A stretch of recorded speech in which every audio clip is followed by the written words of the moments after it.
Welcome back to Animal Crossing New Horizons. I'm dear darling. I should see what's going on our lovely island of Fawnhallow today. I don't know why I said it so weird. Fawnhallow. Fawnhallow. Today. Anyway, so what was I going to say? I guess we'll start. Well, I say start. We already started, I suppose, a holiday talk about things I've done over the holiday. You might be like, do you have COVID, dearline? Do you not? I haven't tested myself actually recently. I'm going to test myself tomorrow because I was like, I've only got so many tests, and I mean, I've tested negative twice, and I don't really have that many symptoms. The only symptom I have is like my cough, but you know, I also have a chronic cough anyway, so it's kind of like a neither here nor there. But good evening, everyone. Right now in Fawnhollow at 7:28 p.m. on Thursday, September 21st, 2023. So it's entirely possible that I just, you know, got like not a chest infection, but like a mild infection or something. I've battled COVID. Maybe COVID doesn't affect me as much. Who knows? Maybe I'm just built different, is what I'm saying. I'm joking. But yes, we'll have an update tomorrow, I suppose. I'm drawing a thumbnail art for the next series, following on from Beacon Pines. You might have noticed, if you are astute at observing the timelines or remembering the timelines, that today is meant to be the day it was meant to go up, but I did not finish it in time. But I didn't even start it. I started it last night at like midnight, and I was like, you know, let's not try and finish this off today, because it'll be like 3 a.m. or something. So I'm going to try and finish it off later today. So it was me yesterday talking about today. Anyway, I guess what we'll talk about is holiday stuff. So what did I do on the first day of a holiday? That's a good question. I mean, the first day is mostly just traveling, to be perfectly honest. Like that's kind of what people do. Most people want to travel. They want to like settle into their place, which is fair enough. I think we went out for a meal, if I remember rightly. That was it. We actually stayed, like, we didn't stay in a resort, but we stayed very close to a nearby, like, 5-star resort, which is pretty cool. Obviously, I don't have enough money to be able to live there. Not live there, but, like, stay there for a holiday. Would I? Maybe. I don't know. I do like... Obviously, I do like where we stayed, where it was just like a rented out house and that sort of thing. But I also do like the comfort that, you know, hotels give. It kind of gives different feels for a holiday. It depends. I feel like it feels a bit more communal when you're in like a big shared living space, you know, like a hostel sort of area. But like a hotel is the sort of just like I'm here to do specific activities or whatever. I guess it feels... I'm not sure professional is the right word, but it feels a bit more sort of like regimented in some sort of sense, being in a hotel. Unless you're in a... I don't think it's a hotel so you can have like rooms or like 13 people. I don't know why you'd want that much, but still. I mean, I guess it's communal areas in a hotel when I think about it, so that's probably just, you know, what you would do. Yeah, so we went to this like nearby 5-star resort. We had a meal there. I had some octopus arancini. I think it was like a Mediterranean thing. We actually split it up because, as I said, there was quite a lot of us together on the trip, and you know, we're smart enough to have I shouldn't say smart enough. It's not like it takes that much brain power to be like, hey, you know, we don't need to stick together for literally everything. That sounds like an absolute nightmare. So we frequently split up, and then we mostly just settled into a place. We had a barbecue that evening. I remember. I'm not really someone who's particularly good at barbecuing, I would say. I mean, I think I've spoken about this before. I'm not like an amazing chef or anything. I'm a practical chef when it comes to things where it's just like, yeah, I will cook food. It will taste fine. It won't, and you won't eat it and be like, whoa, this blows my socks off. It will just be fine. I'm very good at baking, I would say, but mainly that's because I just do it more. I mean, not say I don't cook or anything. In fact, I've probably cooked more than I've baked, which I guess is an ironical twist of fate. But I don't really push myself when it comes to cooking things. I just very much recipe cook thing. I mean, I've spoken about it so many times about my university meals, but they're not like, you know, I wasn't eating bad food or anything. I was just eating the same food over and over again with slight variations. It was just boring food, I would probably say. But again, for food is not something which I'm like all too enticed by. But anyway, we're not here to talk about food. We had this cool barbecue thing because in the place we stayed, it was actually huge. You know, I think I spoke about, you can go like 3 days back when I spoke about it, but they had, like, as I said, underneath a swimming pool there was like this underneath the swimming pool there was like this bar like area, but that bar area also had like a large picnic table next to it, and that picnic table had like a barbecue sort of grill. It was more like a brick furnace, I would describe it as. It was a small one. It was not a big one by any stretch of imagination. Don't imagine a pizza oven. It was like, I mean, it's smaller than a person, certainly. Which was pretty cool. I did like none of the cooking, I would say. That was mostly done by 2 friends who are much better at barbecuing than I am. Again, as you know, play to your strengths and that sort of thing. I'm not great at cooking, but I'm very good at cleaning up. So that's what I did a lot of. yeah, so we just had this really nice barbecue. I mean, barbecues, it's like one of those very sort of nice communal events, I think. One of those staple communal events where everyone sort of gets together and has a good time, regardless of like anything. Like even like dietary things. Like some of my friends are like vegetarian and vegan, that sort of things. You can, there's still a lot of good things you can grow on a barbecue. You just have to be mindful, I suppose, about mixing meats, which, again, I didn't really have to deal with, fortunately, because my friends are much better at cooking than I am. But, you know, there's a lot of vegetables which are fantastic grilled. What are the best, like, barbecued vegetables? Number one is probably sweet corn. Like, I like sweet corn. I'm not, like, a hyper fan of it, as, like, some people are. I actually quite like sweet corn soup. There's, like, this Chinese soup, which I don't remember what it's called. It's probably just called, like, yumi tang or something, which is basically sweet corn soup, and it's a cold sweet corn soup, and it's really delicious. It's actually probably one of my favourite soups. But I'm not, like, a... Sweet corn is basically not one of my favourite vegetables. It probably doesn't even make top 10, I'm going to be honest. But it's a top-tier barbecued vegetable. It's, like, really good. Like, even I can't, like... refute that or anything like that. What would be second? I don't know. For me it might just be onions, just because I like onions. It reminds me of the fact that one of my friends has basically grilled an entire onion. Just I don't even remember why it's so funny, because I missed most of it, but I think he just put the entire onion, like, I don't even know if he cut it just like on the barbecue and we just ate it like that, which is, you know, fair enough. I mean, he ate it, so clearly he likes it. But I think chopped, you know, onions on the barbecue, you know, grill it for a little bit, and a little bit of a charcoal flavour is fantastic, especially because burgers and hot dogs are very common for barbecues, and I think onions are a fantastic way to spruce up these sort of meals, I'd say. What would come third? You know, grilled pepper is like a bell pepper, I'm saying. I mean, grilled chili pepper is actually pretty good, but grilled bell peppers are a very popular one as well. I'm not crazy about it, to be perfectly honest. I think it's okay. I think it is one of the best ways to eat bell peppers. No lie, but I'm not like crazy about the grilled pepper.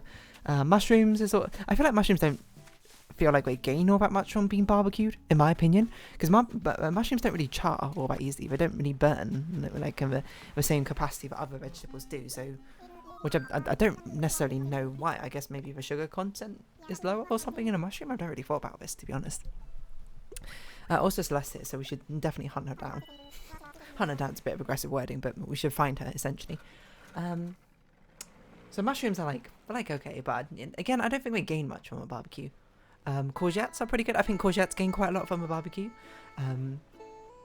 So yeah, I'm trying to think. What else would you? What else do you even barbecue? I don't really know. Well, that's normally what we barbecue, I suppose. Or I've barbecued in the past. That comes to mind. But anyway, we had like a nice barbecue.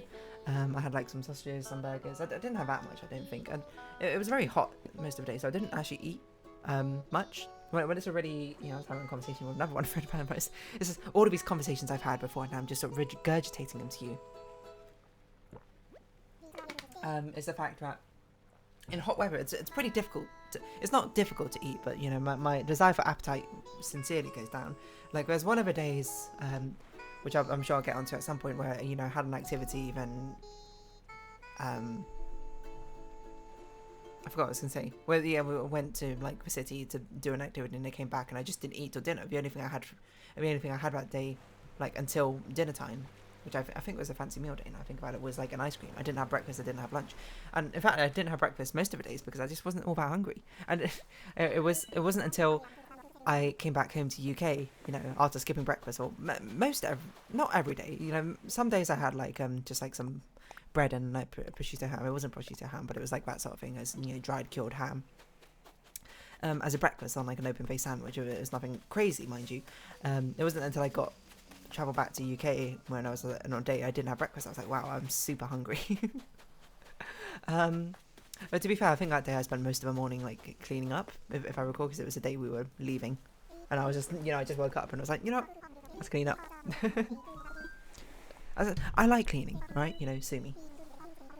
Anyway, I forgot what I was going to say about all this. Yeah, I don't have much of an appetite, I suppose, when it's hot weather and that sort of thing. Another one of the days I didn't have that much either, and it was a super busy day, which is also one of my favourite days, I think. Just super activities, but yeah, the first day we didn't really do much. You know, we had a barbecue thing. The barbecue was cool because it was one which required like chopping wood, because the person who like owned that villa, you know, was like showing us around, you know, because it's quite big, you know, and then people were just like dropping in and out of the tour. And then it was like me and another friend, we went to the backyard, we were asking about the barbecue, and he was like, oh, we need to get some wood or whatever. Like, obviously it was a bit of a language barrier, but he honestly spoke English pretty well, to be honest. You know, obviously far better than I could speak any Croatian, mind you. And you know, I always, I'm not sure thankful is the right word, but always be aware, I suppose, of the fact that English has sort of become a de facto language that people should learn, I suppose, to communicate with. And it's very fortunate that I am, you know, a native speaker of English in the first place, which makes it a lot easier for me, I would certainly say, and a lot less stressful. But still, yeah, he was just basically showing us around the garden, that sort of thing. I mean, that's why I was talking with him about like this old like abandoned building next month, and I was sort of like, what is it? And he was like, oh, it's just like this old like wine distillery place. And then like me and a different friend went there to get some grapes one day. That was pretty fun. But we were also talking about like a fig tree in the backyard, and you know, he gave us some figs. My other friend didn't really like figs, so he was basically just trying to play it as cool as possible. I'm calling him out right here. Does he watch this video? Probably not, but you know, so some of my friends watch videos. Like one of them approached me about it yesterday, just being like, "Oh, pizza's not one of your 5 a day," and I was like, "What are you talking about?" And it's like, "Oh, you said that in your video or something," and I was like, "Oh yeah, I probably did say that in video." I completely forget what I talk about sometimes after speaking about the video, but also, you know, I don't really think about the fact that sometimes, you know, my friends may watch your videos, and I don't know which ones necessarily they do watch, but they might learn more information which I don't normally talk about, because I'm not very chatty in real life. I would say I'm much more reserved, I would say, but in these videos, obviously I'm the only one here, so to not go stir crazy, I'm talking like 24/7. But yeah, he was basically just trying to very politely not eat the fig. And then, you know, but you know, it was obviously like a nice sort of like gesture from Fiona. You know, I ate like half my fig or something, and then, you know, some of my other friends popped out from the things, and then he was like, "Don't worry, I'm here to save you," because I was like, "Oh, this friend really loves figs," and I called out to him and was like, "Hey, do you want a fig?" And he was like, "Yeah," and he just like started running down the stairs to get this fig. And another friend also had, and she got a fig as well, and honestly, very good fig. And there's like, it's a thing with figs, like where they're populated by like, I was gonna say wolves, that's not right, wasps, sorry. Like, is it like laying their larvae inside figs or something? I can't remember the exact details. It's like one of those facts I randomly heard about, and then like a friend like reiterated, like told me more details about it, I suppose, on that day when we were eating that figs. But I can't remember what they said, so maybe I would ask him again, or maybe I'll forget. Who knows? Apparently, what happens in the video stays in the video. Anyway, like, chopping firewood was basically what happened, because it was just like, how do we like this barbecue thing, and he was like, we've got to get some wood and got to start chopping firewood. And then, you know, my friend's certainly a lot more handy, more of a handsman than I am. That's not really the right word, is it? More handy, that's the word, than I am. So he, you know, he just gave like chopping wood a go. He was like, you know, obviously I'm trying to be careful because I don't want to like chop off my fingers, because it was a sharp like axe and that sort of thing, you know, and like split through the wood very quickly. So he would just like obviously be very like cautious about the entire thing. I remember I even spoke to Fiona being like, "Oh, how's my friend doing? How's he chopping wood?" And Fiona was like, "It's all right." And then Fiona just like absolutely insane, like, oh, he chopped wood. He's obviously very confident with it, which is why he did it. But it looks like he was about to like chop his fingers off at any moment. Like he would just like hold his fingers there, swing up with the axe and chop down, obviously perfectly like splitting a wood. But I was just like, if you were just like a few centimeters to the left, your fingers are gone, which is a bit scary, I would say. So I certainly don't blame my friend for doing a smart thing and chopping wood in a way to not chop off all your fingers. I'm also like slightly looking through the photo album right now. But one of the best things about having a holiday with so many people is when everyone actually adds all their photos to the photo album, because then you get to see things where it's like, ooh, what else did other people get up to when you were busy doing this and that sort of thing. And sometimes you get cool moments where someone's taking a photo, someone's taking another photo at the exact same time, but they're both like in each other's photos or something. It's like you get the same scene from different perspectives. It's like a behind the scenes or whatever's going on. So yeah, chopping firewood. I mean, it looks like very exhausting sort of work. I mean, lumberjack is a whole entire profession in of itself, isn't it? So it's like I mean, I was going to be like, it can't really be a profession if it isn't hard work, but yeah, that's probably not definitively true. But I don't think people are going to dispute me here and be like, oh, lumberjacking's so easy or anything. I mean, yeah, felling a tree is not, it's not easy, like swinging an axe. Like, it burns a huge amount of calories, doesn't it? It's like one of the best upper body workouts is just like swinging an axe over and over and over again, isn't it? Which is no wonder, like, why, like, woodsmen are just like so ripped, I suppose. Or lumberjacks. Are lumberjacks even, well, okay, I was gonna say, are lumberjacks even like a profession that is that popular anymore? And then I thought about it more and I was like, yeah, it probably is. It just, they probably use different technology, right? Because it's not like back in the day when you need to be like a woodcutter, you need to like take an axe to and fell a tree just by swinging at it over and over again. Nowadays we have like chainsaws, we have, I don't know like what those big machinery chainsaw things are, but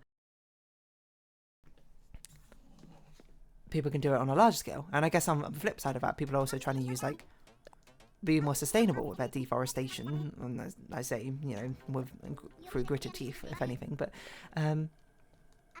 theoretically, that's what's happening. So maybe the market of ads getting smaller and smaller. I don't know. How's a lumberjack job market going? Is it still a thing? North American workers? You know, lumberjacks is certainly something you associate with the checkered flannel shirt or whatever. I guess it's not checkered flannel, it's probably just flannel shirt. Associated with Maine? Isn't that I only know that from Rhett and Link, like the two things you associate with Maine is like lumberjacks and lobster fishermen or something like that, right? I don't really know. Anyway. I don't really know where I was going with lumberjack. Would I make a good lumberjack? I would make an atrocious lumberjack, I think. My constitution is not high enough, I suppose, to be able to continuously swing an axe back and forth, nor is my upper body strength even strong enough to do it. I didn't even try it, like chopping wood or anything when we were getting this barbecue ready. In fact, I mean, I didn't really have anything to do with the incendiary portion of it, so who knows, to be honest, what it was like. Exhausting work, and I can probably assure you. Peach dress. I wonder if we have all the astrological zodiac items now for from Celeste, because she gave us a golden wand, right? I should probably check. Do we not have a speech dress? We do have a speech dress. Someday I'll find the final recipes that I need to complete on my collection. I don't know how many recipes there are, but I don't even know what ones I'm missing. I should look it up at some point. So, okay, Aries, Taurus, Gemini, Cancer, Leo, Virgo, Libra, Scorpio. I'm missing one. Sagittarius, Capricorn, Aquarius. I'm missing Pisces. What timing is Pisces? Like February, March? Like Capricorn is January. So it must be February time. Okay. Well, but finally, you know, like 4 years on, I've almost completed the Zodiac series of recipes. And I still don't have every single one, which is crazy. Anyway, I think I'm going to round this episode off here, right? I don't even know what I talked about. Chopping wood? Lumberjack? Chopping wood? Is that what I'm going to title today's episode? Yeah, I'll call it chopping wood. Why not? I don't really have much experience with chopping wood. I know there's that, like, what? I don't know if it's international or national, like, wood chopping competition. Well, it's like, it's more like I don't know. We just like chop a load of wood, isn't it? And I understand it's a euphemism, but obviously I'm not referring to that euphemism. Get your mind out of the gutter. Anyway, if you have been watching, thank you very much. It's been Anna Across New Horizons. I've been Dear Darling. Likes, comments, subscription, shares greatly appreciated. Socials down below. Hope we see each other again. But for now, it's our farewell. So until next time, bye bye for now.